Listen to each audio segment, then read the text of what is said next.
Dear Esther, the gulls do not land here anymore. I've noticed that this year they seem to shun the place. Maybe it's the depletion of the fishing stock driving them away. Perhaps it's me.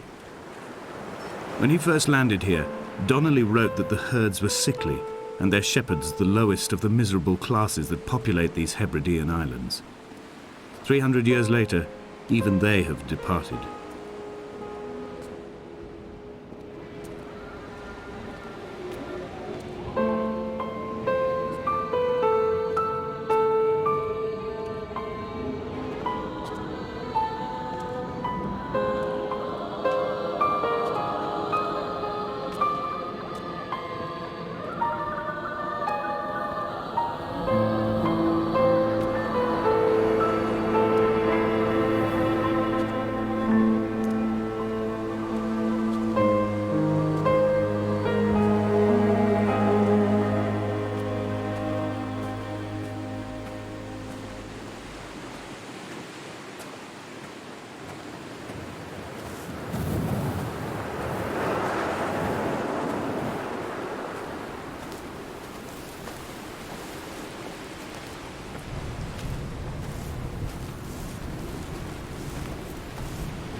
Donnelly reported the legend of the hermit, a holy man who sought solitude in its most pure form. Allegedly, he rode here from the mainland in a boat without a bottom, so all the creatures of the sea could rise at night to converse with him. How disappointed he must have been with their chatter. Perhaps now, when all that haunts the ocean is the rubbish dumped from the tankers, he'd find more peace. They say he threw his arms wide in a valley on the south side, and the cliff opened up to provide him shelter. They say he died of fever 116 years later. The shepherds left gifts for him at the mouth of the cave, but Donnelly records they never claimed to have seen him. I have visited the cave and I have left my gifts, but like them, I appear to be an unworthy subject of his solitude.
Those islands in the distance, I am sure, are nothing more than relics of another time, sleeping giants, somnambulist gods laid down for a final dreaming. I wash the sand from my lips and grip my wrist ever more tightly. My shaking arms will not support my fading diaries.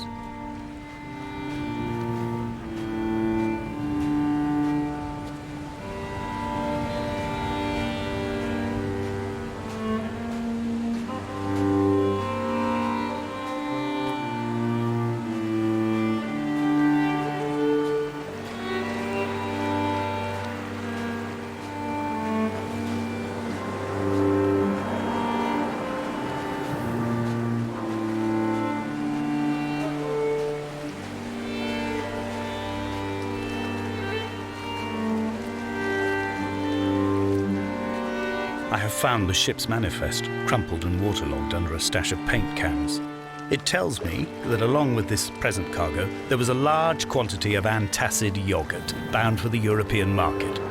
It must have washed out to sea. God knows there are no longer gulls or goats here to eat it.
The mount is clearly the focal point of this landscape.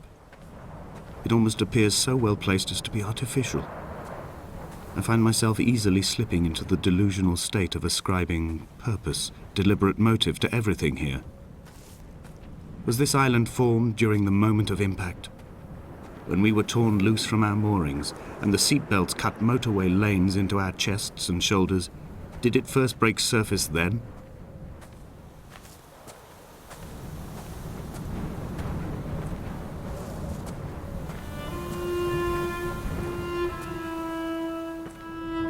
When someone had died or was dying, or was so ill they gave up what little hope they could sacrifice, they cut parallel lines into the cliff, exposing the white chalk beneath. You could see them from the mainland or the fishing boats, and know to send aid or impose a cordon of protection, and wait a generation until whatever pestilence stalked the cliff paths died along with its hosts. My lines are just for this: to keep any would-be rescuers at bay. The infection is not simply of the flesh.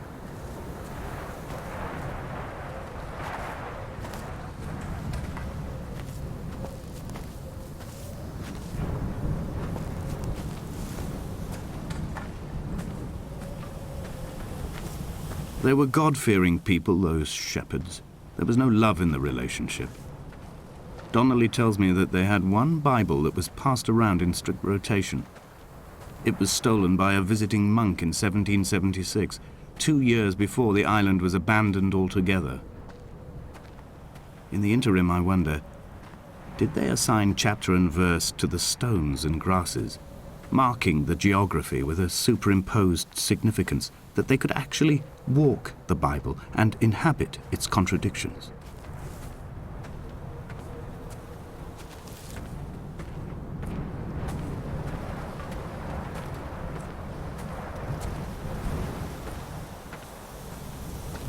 Dear Esther, I met Paul.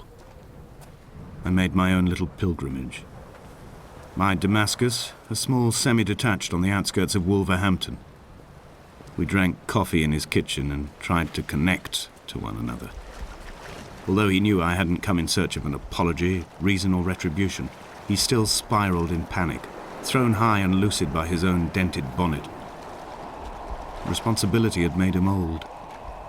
Like us, he'd already passed beyond any conceivable boundary of life.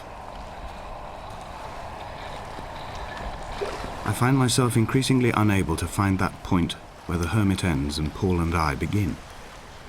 We are woven into a sodden blanket, stuffed into the bottom of a boat to stop the leak and hold back the ocean. My neck aches from staring up at the aerial. It mirrors the dull throb in my gut where I am sure I've begun to form another stone. In my dreams, it forms into a perfect representation of Lot's wife, head over her shoulder, staring along the motorway at the approaching traffic in a vacuum of fatalistic calm.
He still maintains he wasn't drunk, but tired.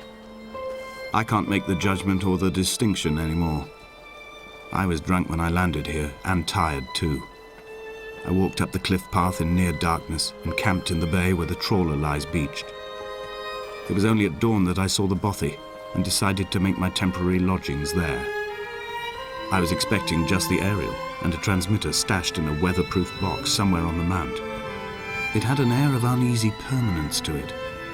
Like all the other buildings here, erosion seems to have evaded it completely.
Dear Esther, I have now driven the stretch of the M5 between Exeter and Bristol over 21 times. But although I have all the reports and all the witnesses and have cross-referenced them within a millimetre using my Ordnance Survey maps, I simply cannot find the location. You'd think there would be marks to serve as some evidence. It's somewhere between the turn-off for Sanford and the welcome brake services. But although I can always see it in my rear-view mirror, I have as yet been unable to pull ashore.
There must be a hole in the bottom of the boat.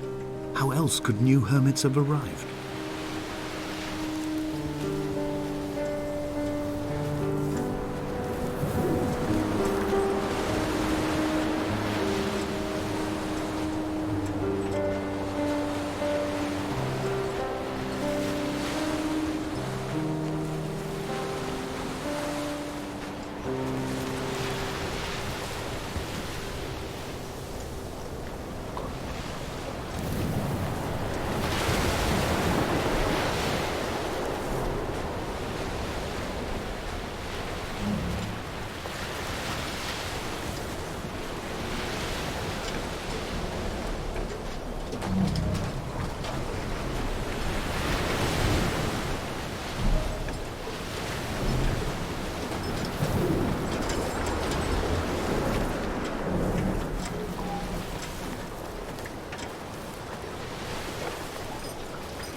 An imagined answer phone message. The tires are flat, the wheel spins loosely, and the brake fluid has run like ink over this map, staining the landmarks and rendering the coastline mute, compromised. Where you saw galaxies, I saw only bruises cut into the cliff by my lack of sobriety.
I had kidney stones, and you visited me in the hospital.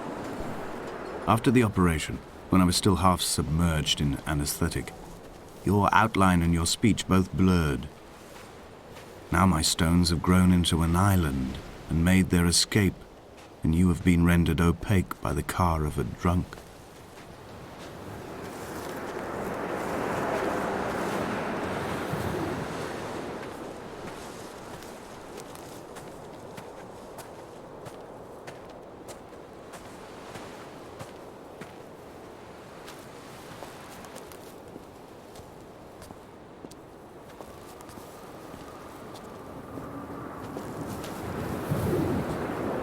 Was this what Paul saw through his windscreen?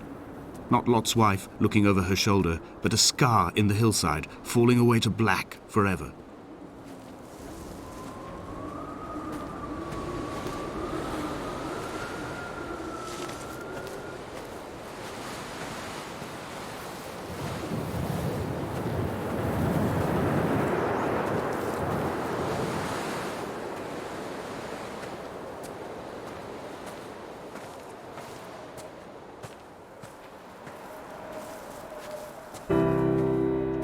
I've begun my ascent on the green slope of the western side. I've looked deep into the mountain from the shaft and understood that I must go up and then find the way under. I will stash the last vestiges of my civilization in the stone walls and work deeper from there. I'm drawn by the aerial and the cliff edge. There is some form of rebirth waiting for me there.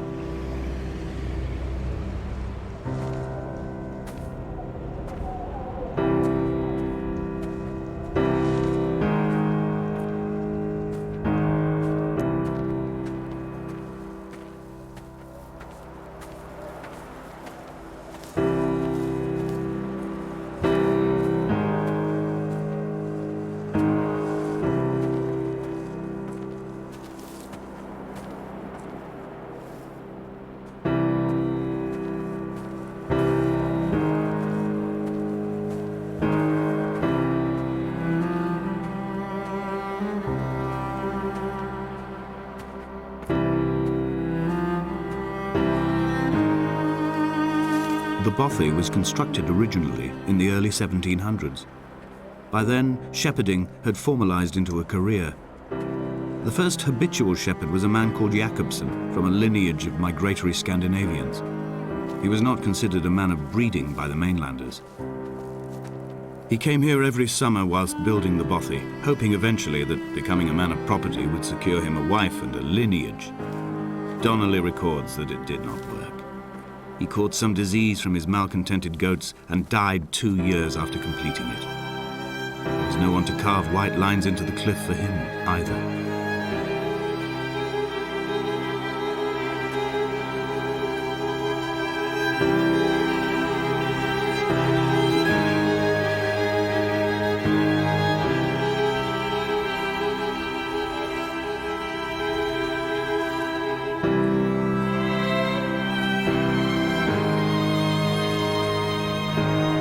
When the oil lamps ran out, I didn't pick up a torch, but used the moonlight to read by.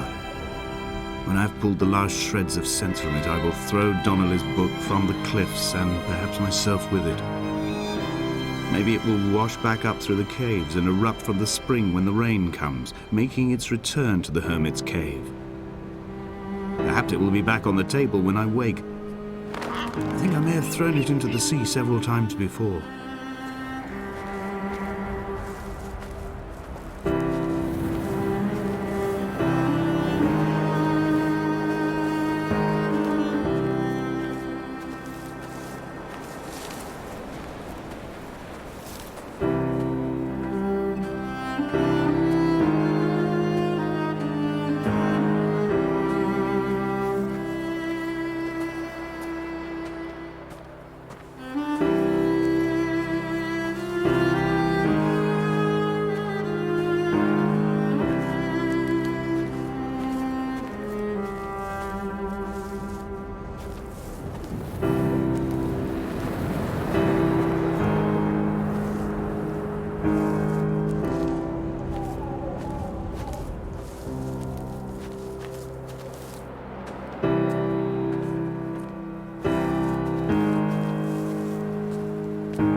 In a footnote, the editor comments that at this point Donnelly was going insane as syphilis tore through his system like a drunk driver.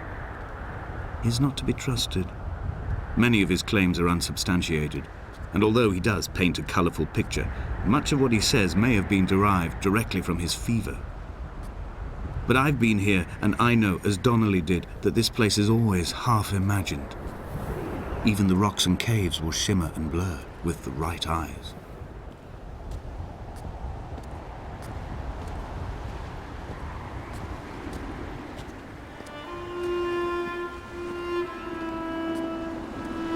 They found Jakobsen in early spring. The thaw had only just come. Even though he'd been dead nearly 7 months, his body had been frozen right down to the nerves and had not even begun to decompose. All around him, small flowers were reaching for the weak sun. The goats had adjusted happily to life without a shepherd and were grazing freely about the valley. Donnelly reports they hurled the body in fear and disgust down the shaft, but I cannot corroborate this story.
Climbing down to the caves, I slipped and fell and have injured my leg. I think the femur is broken. It is clearly infected. The skin has turned a bright, tight pink, and the pain is crashing in on waves, winter tides against my shoreline, drowning out the ache of my stones. I struggled back to the bothy to rest, but it has become clear that there is only one way this is likely to end. The medical supplies I looted from the trawler have suddenly found their purpose. They will keep me lucid for my final ascent.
Donnelly did not pass through the caves.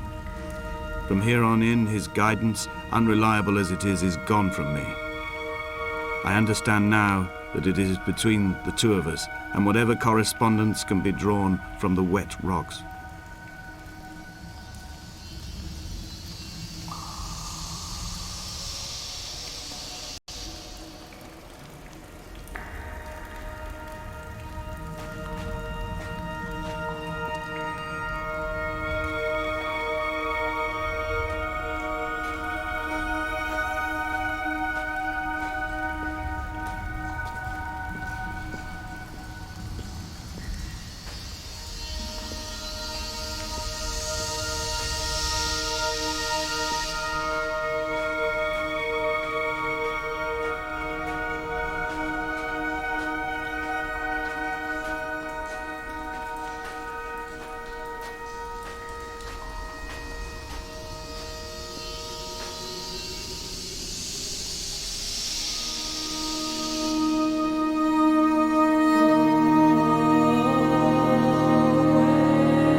There is no other direction, no other exit from this motorway. Speeding past this junction, I saw you waiting at the roadside, a one last drink in your trembled hands.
In my final dream, I sat at peace with Jakobsen and watched the moon over the Sandford Junction. Goats grazed on the hard shoulder, a world gone to weed and redemption. He showed me his fever scars, and I mine, between each shoulder the nascency of flight.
I will hold the hand you offered to me, from the summit down to this well, into the dark waters where the small flowers creep for the sun.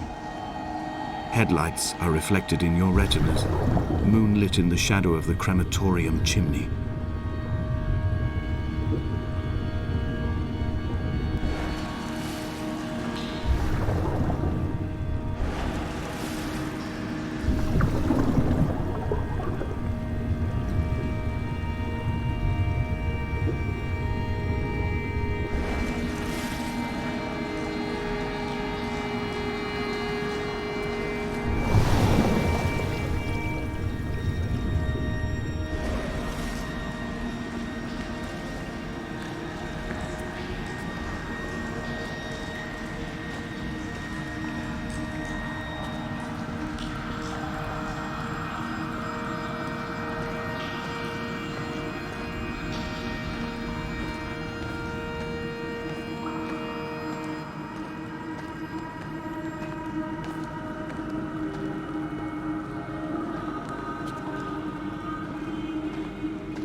The moon over the Sanford Junction, headlights in your retinas.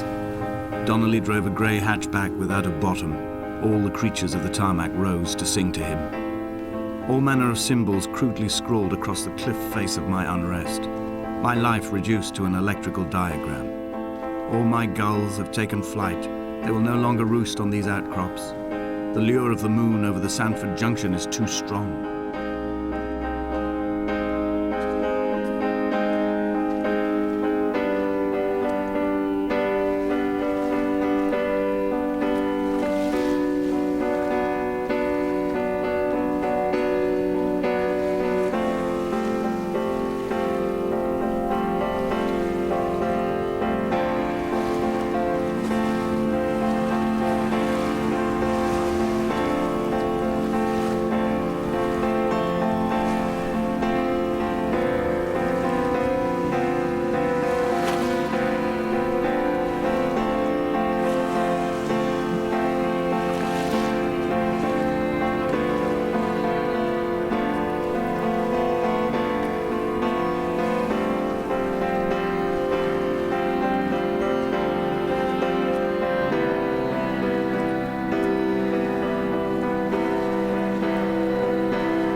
Fire and soil, I chose fire.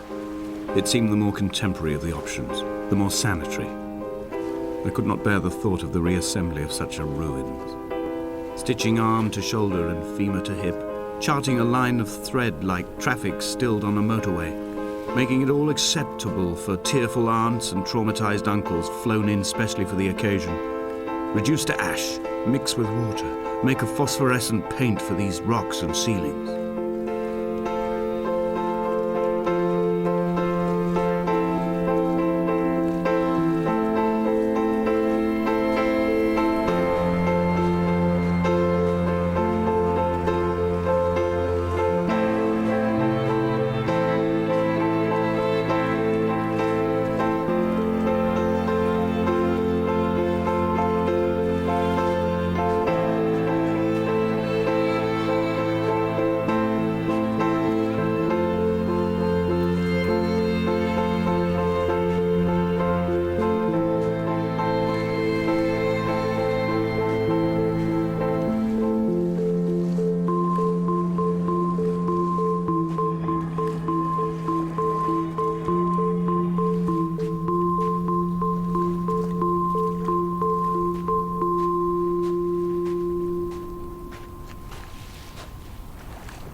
There were chemical diagrams on the posters on the walls on the waiting room. It seemed appropriate at the time. Still life abstractions of the processes which had already begun to break down your nerves and your muscles in the next room. I crammed diazepam as I once crammed for chemistry examinations. I am revising my options for a long and happy life.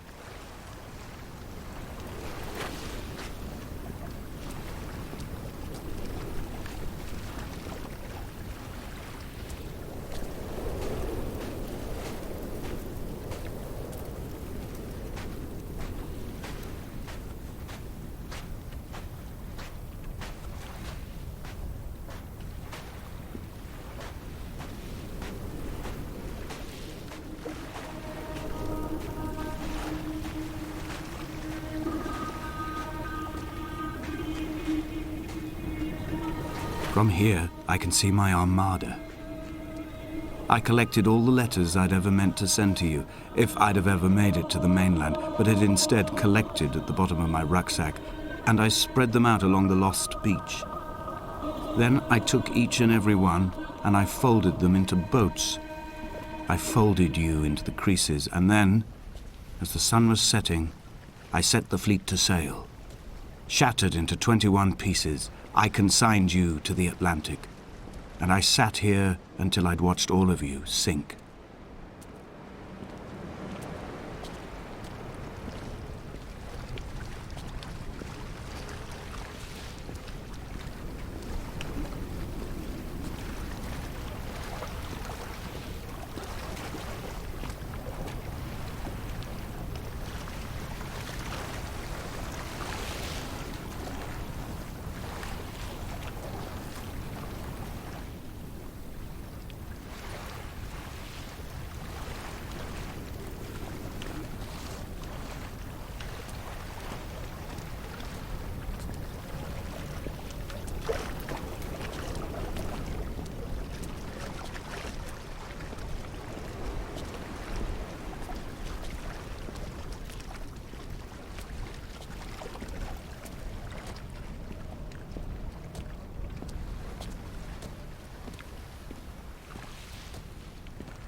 I will drag my leg behind me. I will drag it like a crumpled hatchback, tires blown and sparking across the dimming lights of my vision. I'm running out of painkillers and am following the flicker of the moon home. When Paul keeled over dead on the road to Damascus, they restarted his heart with the jump leads from a crumpled hatchback. It took 21 attempts to convince it to wake up.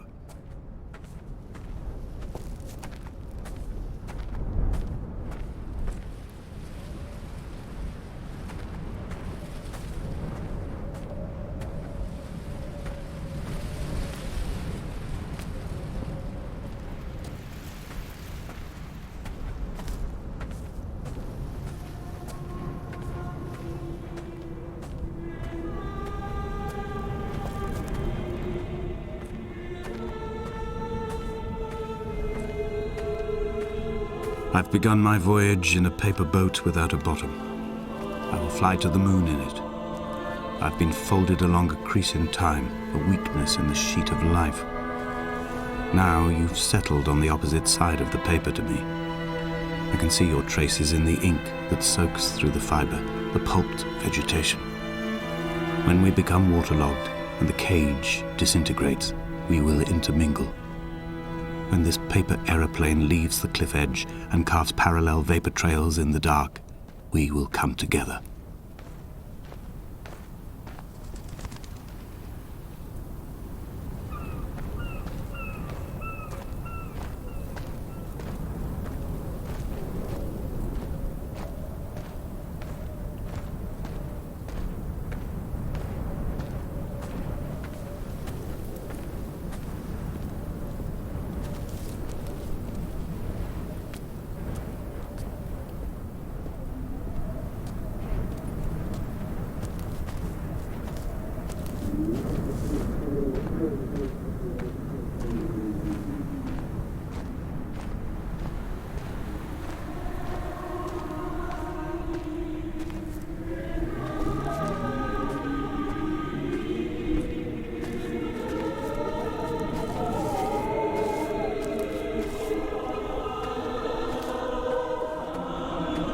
If only Donnelly had experienced this, he would have realized he was his own shoreline, as am I. Just as I am becoming this island, so he became his syphilis, retreating into the burning synapses, the stones, the infection.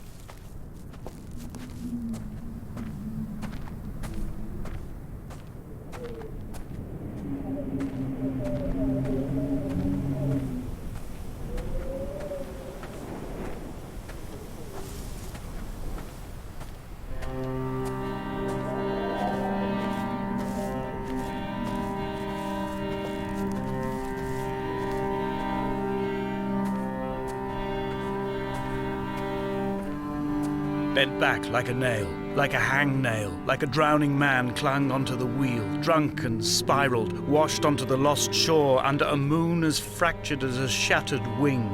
We cleave, we are flight and suspended, these wretched painkillers, this form inconstant. I will take flight, I will take flight.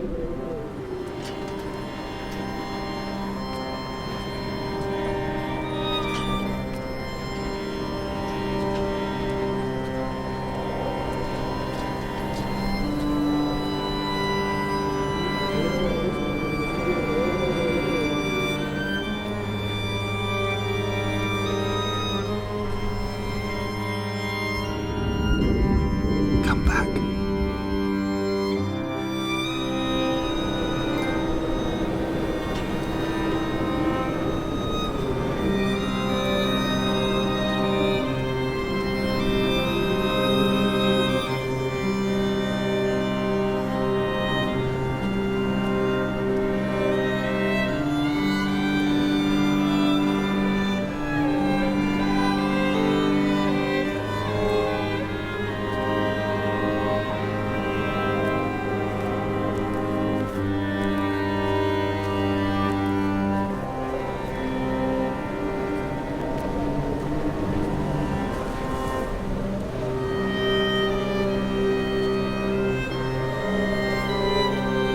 Blind with panic, deaf with the roar of the cage traffic, heart stopped on the road to Damascus, Paul sat at the roadside hunched up like a gull, like a bloody gull. as useless and as doomed as a syphilitic cartographer, a dying goatherd, an infected leg, a kidney stone, blocking the traffic bound for Sanford and Exeter. He was not drunk, Esther. He was not drunk at all. All his roads and his tunnels and his paths led inevitably to this moment of impact. This is not a recorded natural condition. He should not be sat there with his chemicals and his circuit diagrams. He should not be sat there at all.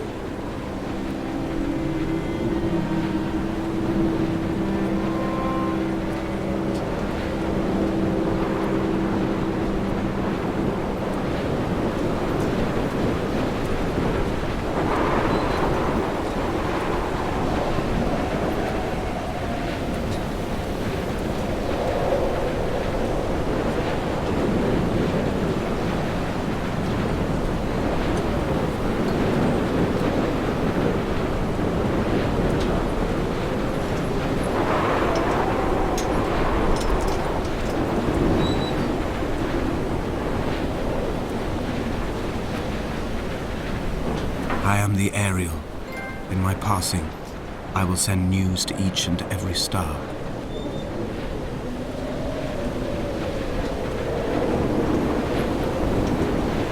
Dear Esther, I have burnt my belongings, my books, this death certificate. Mine will be written all across this island. Who was Jakobsen? Who remembers him? Donnelly has written of him, but who was Donnelly? Who remembers him? I have painted, carved, hewn, scored into this space all that I could draw from him. There will be another to these shores to remember me. I will rise from the ocean like an island without bottom, come together like a stone, become an Ariel, a beacon that they will not forget you. We have always been drawn here. One day the gulls will return and nest in our bones and our history. I will look to my left and see Esther Donnelly flying beside me. I will look to my right and see Paul Jakobsen flying beside me. They will leave white lines carved into the air to reach the mainland, where help will be sent.